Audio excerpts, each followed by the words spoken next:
জিবরাইল আমিন নবীজির দরবারে আসছে। হুজুর আপনি কেমন আছেন আল্লাহ জানতে চেয়েছে, যদিও আল্লাহ সবকিছু ভালো জানেন, তারপরেও আপনি নবীর খোঁজ নেওয়ার জন্য আল্লাহ আমাকে পাঠাইছে। জিবরাইল জীবনের শেষ বারবার আসতেছে। জিবরাইলকে নবীজি বলেন, জিবরাইল আমার কাছে অসুস্থতা লাগে, খারাপ খারাপ লাগে, শরীর ভালো লাগে না। জিবরাইল আমিন চলে গেলেন। পরের দিন আবার আসছে। হুজুর আল্লাহ জানেন, তারপরেও খোঁজ নিতে পাঠাইছে, কেমন আছেন গো নবীজি? নবী বলেন, জিবরাইল আমি অসুস্থ। আবার চলে গেলেন জিবরাইল। পরের দিন আবার আসছে, আবার এসে খোঁজ নিয়ে বললেন, হুজুর আপনি কেমন আছেন? নবীজি বলেন, জিবরাইল অসুস্থ আমি। জিবরাইল আবার চলে গেলেন। চতুর্থ দিনের মাথায় জিবরাইল আসছে। একা আসে নাই রে, মালাকুল মউতকে সঙ্গে করে নিয়ে আসছে।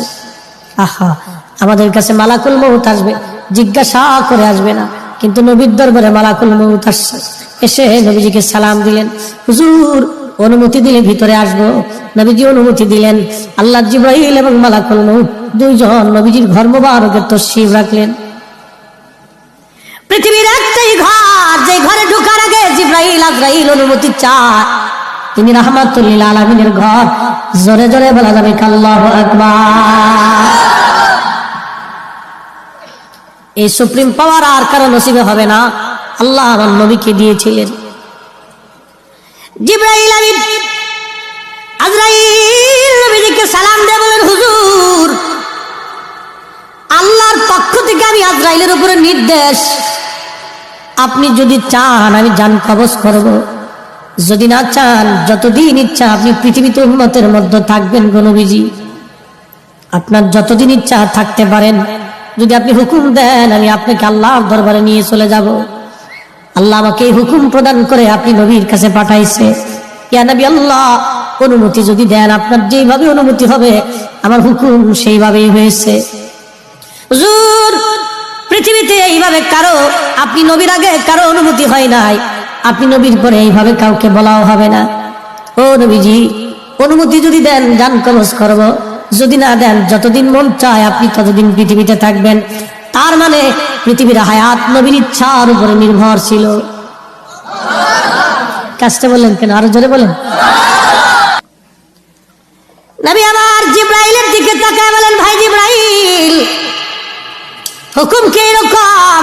জিবরাইল বলে, হুজুর এইভাবেই তো হুকুম হইছে, আপনি যদি চান যতদিন মন চায় থাকতে পারবেন, চলে যেতে চাইলেও নিয়ে যাওয়া হবে।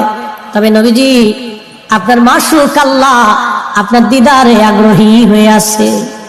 আহা হা হা হা, এ জোরে বলা যাবে কি আর রাসূলুল্লাহ? আহা হা, নবীজি কেঁদে ফেললেন। আজরাইল রে আর দেরি কইরো না, পৃথিবীতে আমি আর থাকবো না, আমি আমার মালিকের দিদারে চলে যেতে চাই, আর আমি থাকবো না, মালিকের দিদারে চলে যেতে চাই। আজরাইল আলাইহিস সালাম খুব সতর্কতার সাথে নবীজির বক্ষ মোবারকের উপরে হাত রাখলেন। বুঝতেছেনই তো মরণ বড় কঠিন, বিরাট বড় কঠিন। যখন হাত রাখছে আল্লাহ নবীজির কষ্ট হচ্ছিল। নবীজি ডেকে বলেন, আজরাইল রে আমার তো কষ্ট হয়।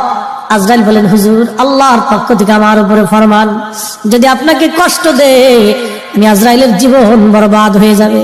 নবী গো আপনাকে কষ্ট দেওয়া আমার জন্য হারাম। পৃথিবীতে আপনি নবীর মতো এত আসানে জান কবজ আমি কোনোদিন কারো করি নাই, আপনি নবীর পরে আর এত আসানে কারো হবে না। নবী গো আল্লাহর ফরমান, সর্বোচ্চ সতর্কতায় আপনার জান কবজ করতেছি। হুজুর একটু ধৈর্যই তো ধরতেই হবে, কষ্ট হবে। নবীজি বললেন, আজরাইল জান কবজ এত কঠিন, একটা অনুরোধ করি আজরাইল। বলেন, ইয়া নবী আল্লাহ আমার উম্মত তো বড় গুনাহগার, আমার উম্মতের জান কবজের সময় আজরাইল আমার উম্মতরে তুমি কষ্ট দিও না।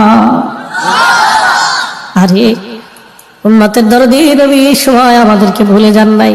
আমরা উম্মত হয়ে নবী ভুলে গেছি, আমরা উম্মত হয়ে নবী ভুলে গেছি, উম্মত হয়ে নবী ভুলে গেছি। এই সময় নবী আমাদেরকে ভুলে নাই, আমরা উম্মত হয়ে নবী ভুলছি। হায়রে কপাল পোড়া, উম্মত হয়ে নবী ভুলছি। বদনসিব আমাদের, বদনসিব, কপাল বড়ই মন্দ।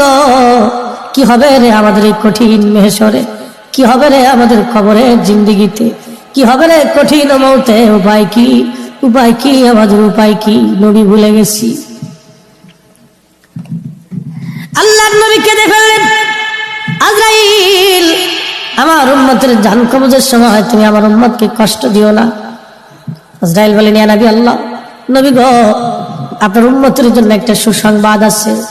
যদি আপনার উম্মত নেককার হয়, আপনার উম্মত যদি আমল সালেহ করে, ভালো আমল করে, হুজুর একটা মার কোলের মধ্যে বাচ্চা যেভাবে দুগ্ধ পান করতে করতে ঘুমায়া ঘুমায়া পড়ে, একটা মায়ের কোলের মধ্যে একটা বাচ্চা দুগ্ধ পান করতে করতে যেভাবে ঘুমায় পড়ে, নবী গো আপনার উম্মত নেককার হলে তার মরণটা এরকম হবে, মায়ের কোলের মধ্যে ঘুমাইবে, টের পাইবে না।